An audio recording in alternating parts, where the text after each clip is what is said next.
오늘 정리구 각각의 사물이 더 많은 실제성이나 유를 소유하면 할수록 그만큼 더 많은 속성이 그 사물에 기속된다. 정의 4를 보면 명백하다. 이렇게 하고 끝났습니다. 증명이. 이거 증명은 정의 4를 보면 명백하다. 이렇게 됐습니다. 이건 스피노자 입장에서는 뭐 따져볼 필요도 없이 너무 명백하다 이런 겁니다. 각각의 삶을 붙어서 살펴보면 각각의 삶을 실체, 지금 그 실체를 공부하고 있는데요. 뭐 실체라고 생각해도 되고 양태라고 생각해도 됩니다. 더 많은 실제성과 유를 소유하면 할수록 더 많은 속성이 그 사물에 속한다. 그래 있는데 자 보면은 그 사물에 자 간단히 이야기해 보겠습니다. 그러면 지금 사물이 있고 사물의 본성 혹은 특성을 구성하는 것이 아니 사물의 본성을 구성하는 게 뭐죠? 사물의 본성을 구성하는 그것이 특성 혹은 속성이죠, 그렇죠? 근데 특성과 속성인데 속성은 실체의 경우에 쓴다고 그랬죠, 속성은 그렇죠? 그러니까 속성은 실체의 본질을 구성하는 것이라고 했잖아요. 그런데 그 사물이 이 말이 좀 약간 애매한 표현인데 더 많은 실제성을 갖는다. 더 많은 그 존재잖아요. 이거 더 많은 존재를 소유한다. 우리는 좀 이해하기 어려워. 어떤 사물이 더 많이 실제한다. 더 적게 실제한다. 이게 좀 낯설잖아요. 그렇죠? 예를 들어서 저기 파리는 우리보다 더 많은 실제성을 갖는다. 약간 이해하기 어렵죠? 코끼리는 인간보다 더 많은 실제성을 소유한다. 이해하기 어려운데 우리는 이걸 간단하게만 그냥 보겠습니다. 유한한 양태와 무한한 실체가 있다 그러면 이 둘을 구별할 수 있겠죠. 그리고 유한성과 무한성 이렇게 구별할 수 있겠죠. 그죠? 그러니까 유한한 것보다 당연히 무한한 게 더 많이 실제하겠죠. 유한한 것보다. 무한한 게 더 실제성이 더 많겠죠. 더 많이 실제하니까 그런데 사물의 본성을 구성하는 것을 우리가 뭐라고 불렀냐면 속성이라고 불렀잖아요. 그죠? 속성이라고 불렀죠. 지금 우리가 실체를 공부하고 있다고 치고 속성이라고 불렀어요. 그런데 그 사물이 더 많이 실제한다면 그 사물은 뭘 더 많이 소유해야 되냐면 그 본질을 구성하는 속성을 더 많이 소유해야 되겠죠. 이해가십니까? 그러니까 지금 우리가 실체를 다루고 있는데 실체가 있다고 치면 실체에 여러 가지가 있다. 그런데 이 실체의 본질을 구성하는 것이 속성이다. 그런데 그 실체가 더 많이 실제한다면, 다시 말해서 더 많이 존재한다면, 그런데 그 실체의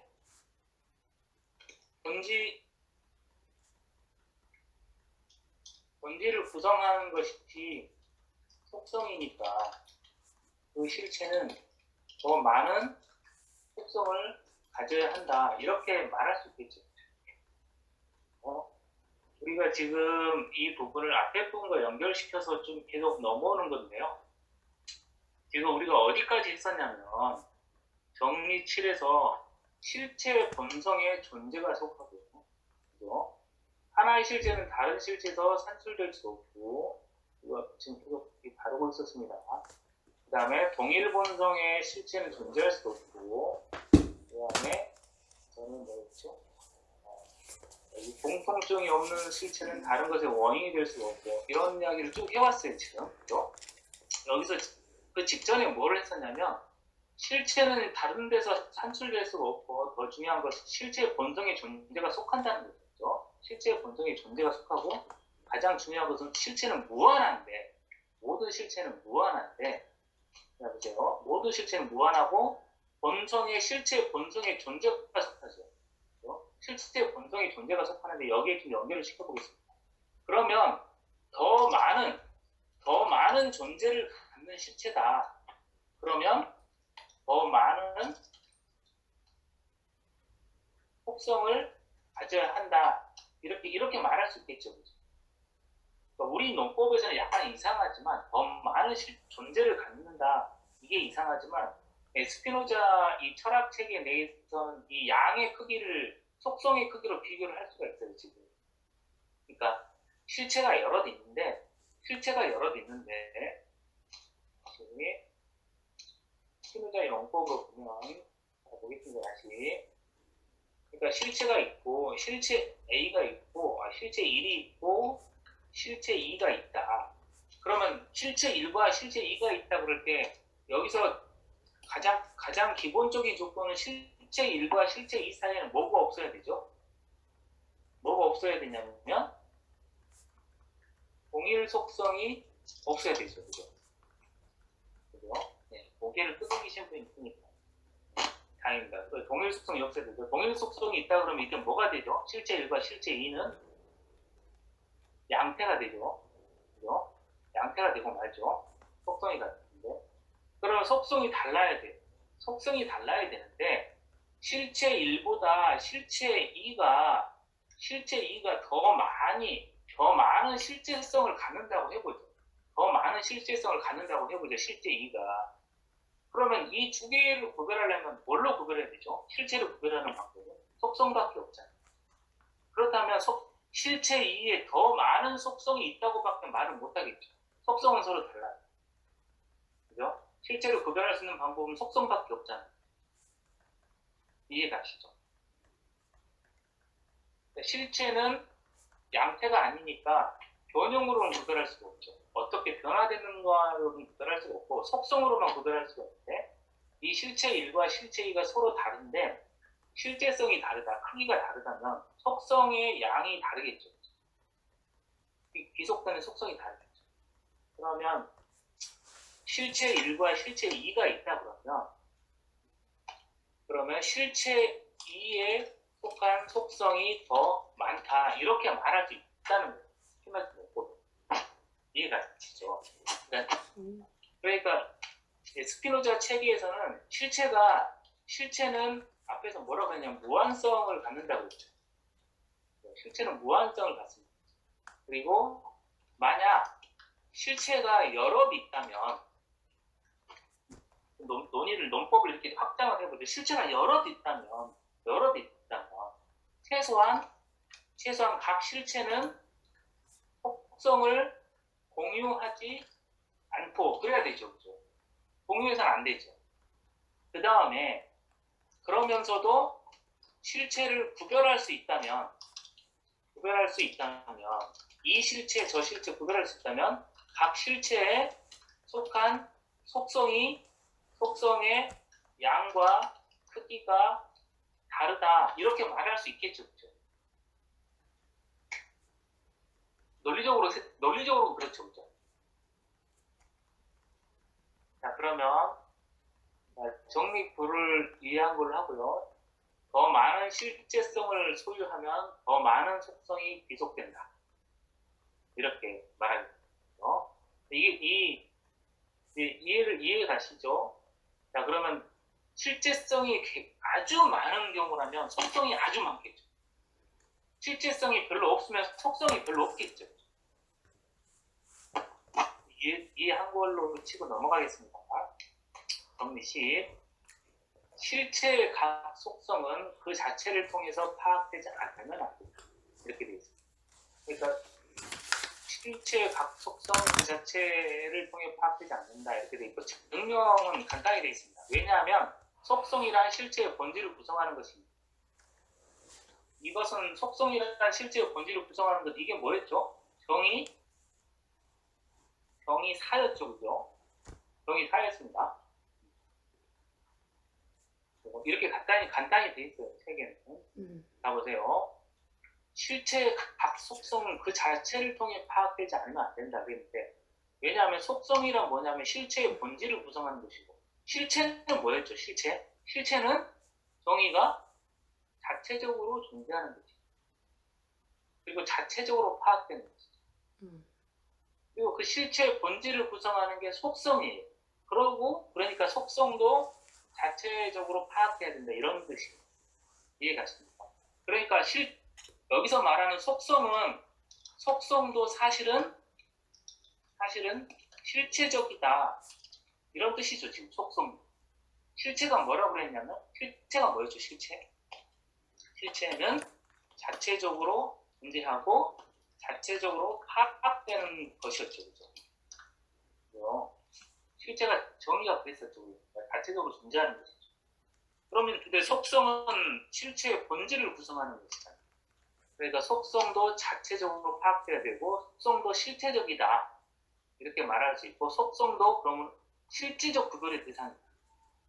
이렇게 표현할 수 있겠죠. 그죠? 자, 이해되시죠? 여기까지? 네, 이해되는 걸로 알겠습니다. 안 되면 그때부터 질문하셔야 됩니다. 자, 주석을 보겠습니다. 이제 두 속성이 실제로 서로 다른 것이라고 파악된다 할지라도, 자, 이제 보겠습니다. 속성이 다릅니다. 실제로 서로 다른 것이라고 파악된다. 이걸 뭐라고 쓸 수 있냐면, 자, 좀 개념적으로 쓰면 뭐라고 할까요? 두 속성이 실제적으로 구별된다고 할지라도, 이렇게 표현할 수 있겠죠. 응용할 수 있겠죠. 그죠? 두 속성이 실제로 서로 다른 것이라면 실제적으로 구별된다면 실제적 구별이 뭐죠? 속성에 의한 구별이죠.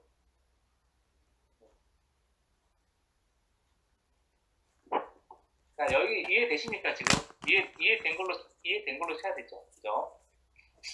자, 두 속성이 실제로 다릅니다. 그러면 속성이 실제로 다르면 실제적 구별이고, 그 다음에 속성이 다른 속성에 도움 없이 생각된다면 이게 자체적으로 파악된다는 뜻이죠. 그죠? 자, 이제 이게 되게 중요한 거예요. 이제 두 속성이 두 개의 실체를 구성한다고 결론 내리지 못한다. 여기다 몇 줄을 그어주셔야 되겠어요. 이게 되게 중요한 내용입니다.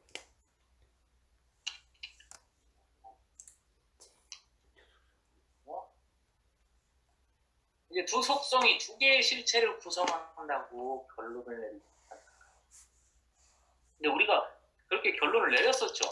좀 전에. 자, 보세요.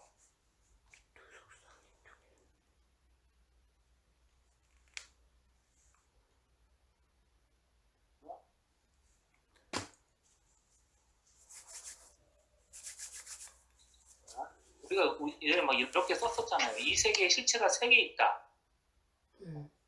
실체가 3개 있다. 그러면 속성이 서로 다르다.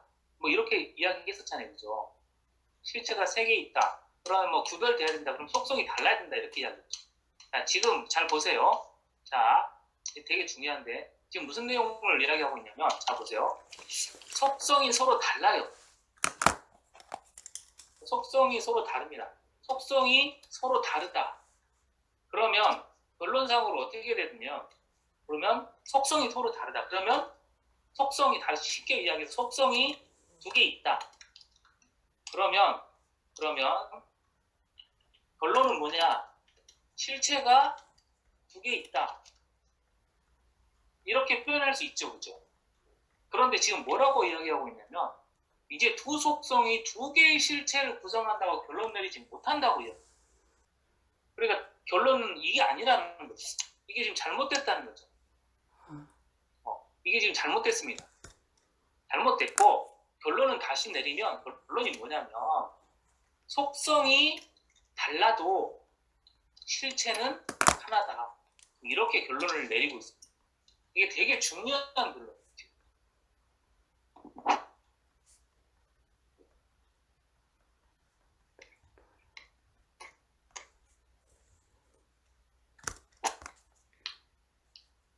이 결론이 왜 나왔냐면 지금 요것 때문이에요. 요것 때문인데 이것 때문에 지금 우리가 결론을 내고 있는 건데 잘 보세요. 요것을 지금 이제 요거 지금 이게 좀 낯설죠, 그죠? 속성이 서로 다르면 이렇게 서로 실체가 달라야 되는 게 너무 당연하죠. 그죠? 이 실체 각각 속성이 다르게 배치가 돼야 되잖아요. 그런데 지금 속성이 달라도 실체 하나에 붙어 있을 수 있다. 이렇게 말하고 이 과정을 이해하는 게 신을 이해하는 데 핵심입니다. 왜냐하면 각 속성이 자체적으로 파악된다는 것이 실체의 본성이죠. 각 속성은 자체적으로 파악되고 그게 바로 실체죠. 자체적으로 파악되는 게 실체입니다. 실체가 소유하는 모든 속성은 쉽게 이해되죠. 실체를 구성하는 게, 본질을 구성하는 게 뭐죠? 속성이죠. 그러니까 실체는 속성을 소유하고 있죠. 실체는 속성을 소유하고 있는데 언제나 실체 안에 함께 있습니다. 실체 안에 모든 속성, 다시 보면 하나의 실체 안에 속성 모두가 있다, 이런 뜻입니다. 지금 하나의 실체 안에 속성 모두가 있으면, 모든 속성이 있으면 하나가 다른 것으로부터 산출될 수가 없고, 이게 뭐죠? 하나가 다른 것으로부터 산출될 수 없고, 이게 뭐냐면 이게 뭐죠? 하나가 다른 것으로부터 산출될 수 없는 게 뭐죠?